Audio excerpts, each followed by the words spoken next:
You grab the USB, you try to insert it, and sure enough, it's the wrong way.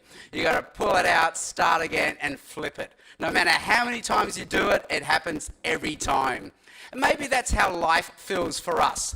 No matter how much we get told to live our best lives, it just doesn't work. We have things around the wrong way, and we too have to flip it. So welcome to our Feb Talk series. Every year we do it, and this year our topic is Unleashing the Power of Paradox, Flipping the Script on an Upside Down World, Season 2. And to flip our world, we're going to look at stories that Jesus tells in the Bible, because in these stories, Jesus has a paradox. And Jesus is going to use this paradox to flip our world upside down the right way back up. And in this month, we're going to flip the script on the paradox of living your best life. Next week, the paradox of chasing your dreams. Then we'll do the paradox of being true to yourself. And finally, the paradox of living in the moment. But today is week 1, so we're going to look at the paradox of living your best life. And the question we're going to answer is this: how do I live my best life?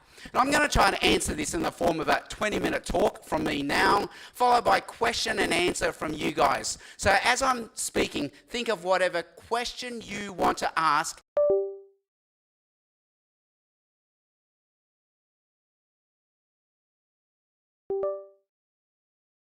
Where Jesus talks about 2 men, and they're going to follow the script on how to live their best life.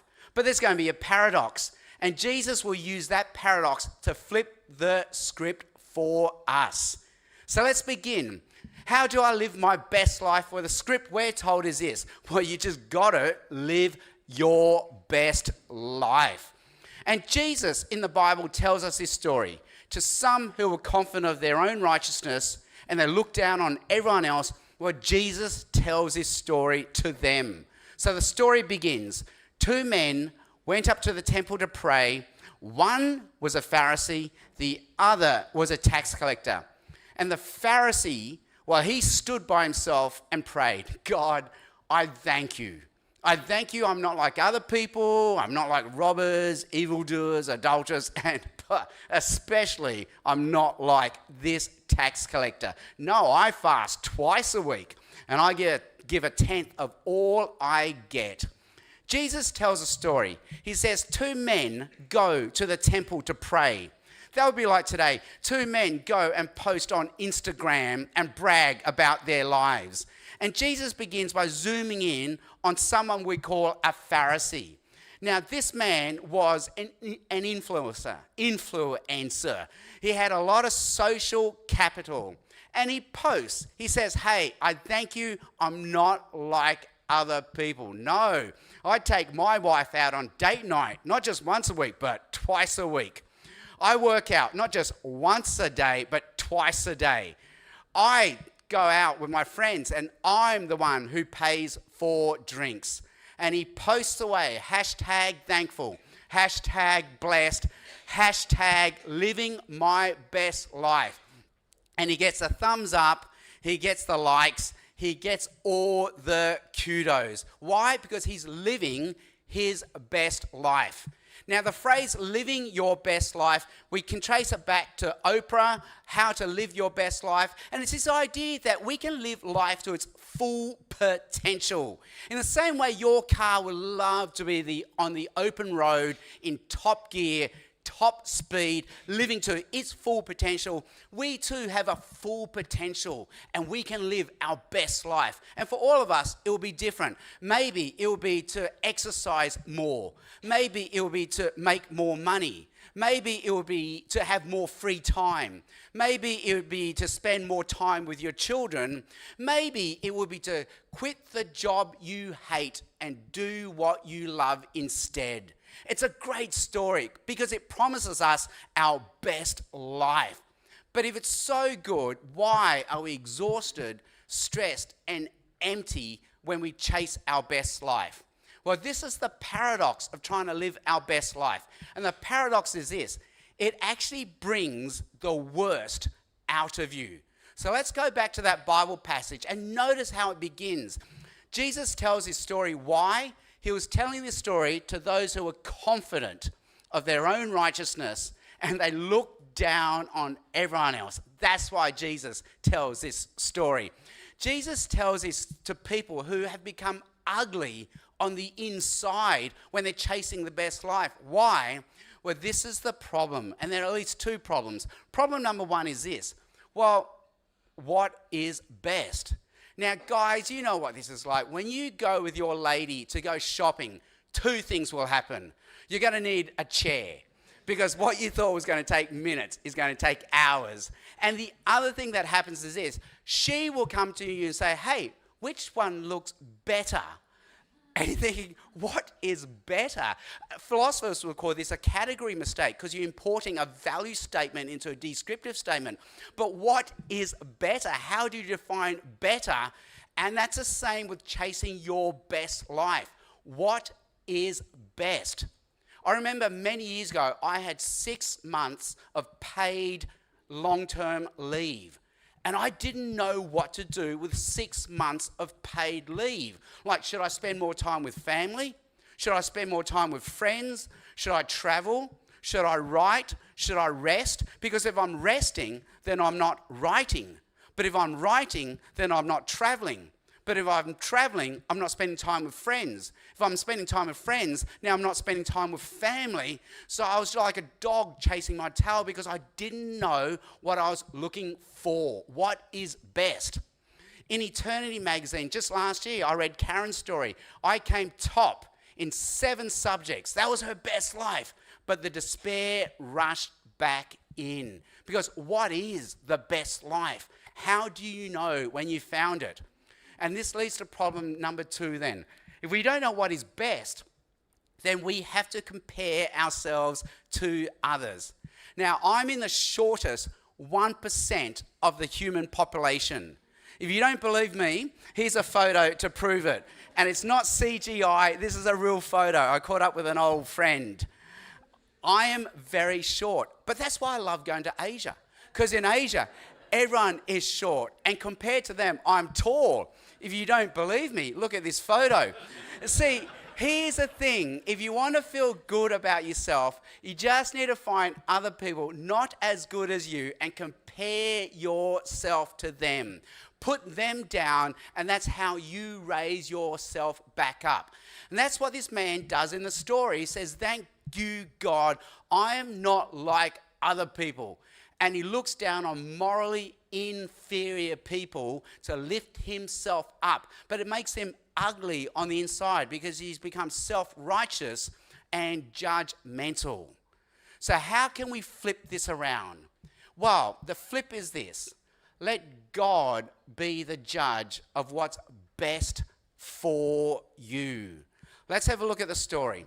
But the tax collector, well, he stood at a distance. He wouldn't even look up to heaven, but he beat his breast and said, God, have mercy on me, a sinner. And then Jesus says, I tell you that this man, not the other one, this man went home justified before God. For all those who exalt themselves will be humbled, but those who humble themselves, well, they will be exalted. We now look at the second person in the story, the tax collector, and he flips the script. He does the opposite. He stands at a distance and he humbles himself before God, and he prays, God, have mercy on me, I'm a sinner. And he flips it around in these ways. Flip number 1, let God be the marker of what's best. If we can't work out what's best, let God determine what's best. Now, in Australia, we say aluminium. But if you go to the United States, they say aluminum, which is just wrong, isn't it? They're wrong. But no matter how much you tell them they're wrong, they won't believe you. They think it really is aluminum. But we know, hey, it's just a social convention that you have. It's not universal. It's just your preference. But here's the thing. We believe other things to be absolutely true. When it comes to values, we believe in love. We believe in forgiveness. We believe in human rights. We believe in equality. All these people are equally valuable no matter what. And we believe in human dignity. But how do we know we're right and not wrong? How do we know that this isn't a social convention, our preference, in the same way Americans say aluminum? How do we know these things exist? See, if there's no God to mark what is best, these things don't exist. They're just our subjective preference. And Yuval Noah Harari agrees. He's an atheist, secular writer. He says there is no such thing as human rights and dignity, love and forgiveness. Get over it. These things only exist if you want to believe in a God. But there is no God, so these things don't exist. And he says, because in a famous TED Talk, he says, if you cut a human being up, you'll find kidneys, you'll find tendons, but you're not going to find an atom. You're not going to find a molecule of human rights, of equality, of love, of freedom, and of dignity. Those things don't exist. Tom Holland, secular historian from the UK, he agrees. He wants to believe in love, forgiveness, human rights, equality, and dignity. But he knows these things can only exist if we believe in the Christian God. He says all the things that we hold to be dear and true in Western civilization come to us only if the Christian God is true, because they don't exist. Otherwise, they're just a social convention, a preference. This is Ayaan Hirsi Ali. She agrees. She was one of the new atheists. She used to give talks on why atheism is true. But then after about 2 years ago, she realized she was morally bankrupt. Because if there is no God, there are no values. There was no purpose. There was nothing to live for. And that helped her journey into faith. And she decided she was going to believe, worship, and follow the Christian God so that she could have values, worth, and dignity. This is Sarah Irving Stonebreaker, Australian historian, was an atheist, studied in the UK, taught in the USA, and then she realised she wanted to believe in human rights, but they couldn't exist if there was no God to be the marker of what is best. And she heard a lecture from Peter Singer, the famous Australian atheist philosopher, who said human rights don't exist because there is no God. They only exist if you want to believe in a God, but if there's no God, there's no such thing as human rights. So Sarah Irving Stonebreaker, well, she wanted to believe there was such a thing as human rights, human values, and dignity and equality. So she realized she had to believe in the Christian God. And so she also journeyed into faith because she wanted to let God be the marker of what is best. Flip number 2 then is this. If we're going to let God be the marker of what is best, well, we're going to have to be humble about how we measure up to this God. Now, I started running again, and at first it felt good to run again, because as you run, you feel free, you feel amazing, you feel like the wind going through your hair. But then I started Stravaing my runs, and Strava does not lie. You look at Strava and you realize, oh my gosh, I am so slow. I'm absurdly slow. And suddenly you realize you don't measure up. In your mind, you think you're amazing, but once there's an objective marker, you're not as good as you think you are. And we have to be humble too about how we measure up to God. We're not as loving as we should be. We're not as forgiving as we should be. We're not as fair as we should be. We're not the people we want to be. We're not the people we need to be. So we fall short. But not only that, God is a source of life. So we don't just fall short. We're actually dying because we're separated from God. And we might feel amazing now, but like a flower that's been cut off from its life source, we're actually slowly withering and dying because we're not measuring up to God. But then the third flip is this. That's okay, because we can let God bring the best out of us. Now, if you've noticed on social media, men love to barbecue. Men love to barbecue. It's funny, and men love to barbecue because why? There's fire. Men love fire. Men love danger. See, if you want your man to do the laundry, just tell him it's dangerous and he will do the laundry. But men love fire. They love charcoal. But here's the thing. Charcoal by itself is dead.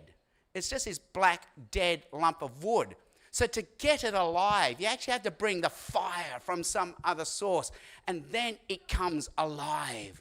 It's the same with us. By ourselves, we actually can't lift ourselves up. We can't live the best life. We don't have that power. We're like the charcoal. We're actually dead. We're empty inside.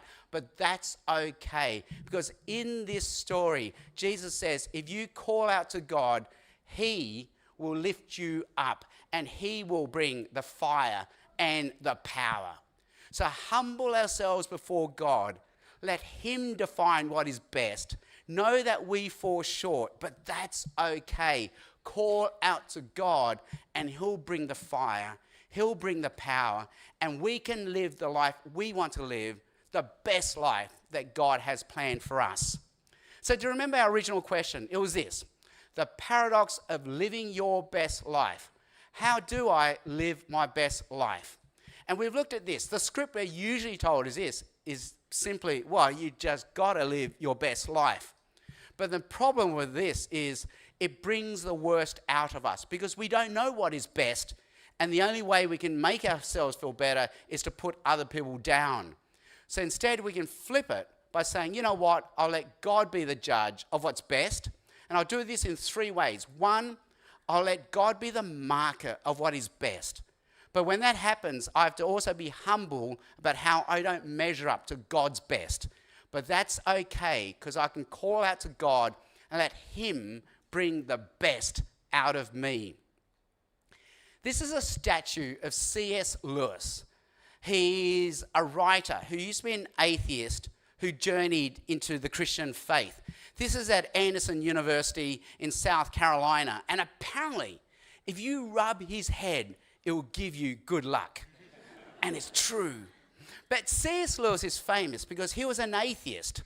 But he realized he was also searching for joy. But as an atheist, he said there's no such thing as joy, because all we are is atoms and molecules. Show me an atom of joy. It doesn't exist. But then he realized if there's a loving, powerful God of this universe, there can be joy. And so he came to know, love, and worship God, and he was surprised by joy. That's his book, where he describes how he journeyed from not believing in God and then believing, loving, and worshiping God, and he was surprised by joy. And C.S. Lewis explains it this way. If we want to live our best lives, he says this: when we try to live our best lives, it's like we're little children just playing in the mud, and we think this is my best life, when we don't know that just around the corner is a beach resort where we could be spending our lives. And C.S. Lewis says this: the problem isn't that we want too much, we want too little. We don't know what God has offered for us. Now this doesn't work, because I'm looking around. This is an Asian church. You guys are all Asians. You're looking at that, and that does nothing for you, because you're just thinking, oh, water, I hate water. Sand, I hate sand. There'll be sun, and you think there'll be mosquitoes. So really, this is what C.S. Lewis is talking about. Right? All you can eat seafood buffet. Right? That is your best life. And C.S. Lewis says this: we're like kids playing in the mud, when this is what God is offering us. The problem isn't that we want too much, we want too little. Let God be the marker of what is best. And then be humble that we're not as good as we think we are. We fall short. But that's okay. If we humble ourselves, God will lift us up, and we will live his best life for us. Well, thank you so much, Sam, for the awesome talk. I'm going to stand up here. Yeah. We are so blessed to have you coming and speaking with us today. I think everyone here in the room, sometimes we just don't know how well we're being fed. And so thank you so much for the Andrew. amazing talk. Thanks. We're doing something new for Feb Talks Q&A this year, and we've got Padlet up there, and you've put in your questions. We're a little bit frazzled because, as with everything new, you do have technical issues, but we got there with 1 second to spare. So there we go. It's up. So let's have a look. Q&A. First one there is, if you can see it up on the screen, is being thankful. How should we go about being thankful then? Can we still be confident in being thankful of the blessings God gives us in life? Oh, I love it. Yes, so how can we be thankful? And it's interesting, like study after study after study, like 100% of studies, any study you find there, says we increase our well-being if we're thankful. It's actually one of the magic ingredients of life, that we need to be thankful. People even have thankful journeys now, journals where you journey what you're giving thanks for. But then the obvious pushback then is, who are we thanking? Are we thanking a lifeless universe? Like, thanking implies someone is giving you something. And so it only makes sense that there really is a God who's giving us these things. That's why thanking God works. That's why thankfulness works. And then thankfulness then gives us that magic sweet spot in life where we're humble because we know, hey, I received this from God. But also the confidence, because the question asks about confidence, the confidence and the freedom to enjoy what God has given us. So it gives us that delicate balance between freedom to fail and permission to succeed. See, if there's no God, then you just end up arrogant in your success, but threatened by your failures and threatened by the success of others, and you end up being proud and insecure. But if we're thankful to a God, then that keeps us humble and secure, and that's that sweet spot in life. I love it.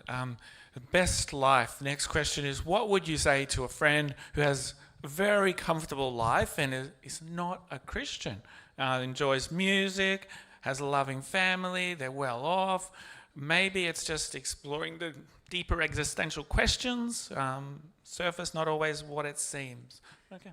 Yeah, and many of us will find that sweet spot in life, and here I'm borrowing from Max Jagannatham. He says, even if we find ourselves in that spot, there are three things we can't avoid. One is suffering is inevitable. At some stage, suffering will come and take us away from wherever that sweet spot is that we are. Suffering is inevitable, and we know that. Also, truth is indispensable, as in Jesus really is God, so you can't avoid that truth. At some stage you have to come across that, no matter how happy or satisfied or balanced or content we are. And the next one is happiness is insufficient. So happiness studies all show that if we're only happy, if we're only there, then that ends up being empty and unfulfilling. Thank you. Next question is, what does the Bible tell us about human rights and equality? Excuse me. What does the Bible tell us about human rights and equality? Interpretation of human rights and equality, gender, racial, cultural, from the Bible seem to have changed throughout history, from Roman times to today.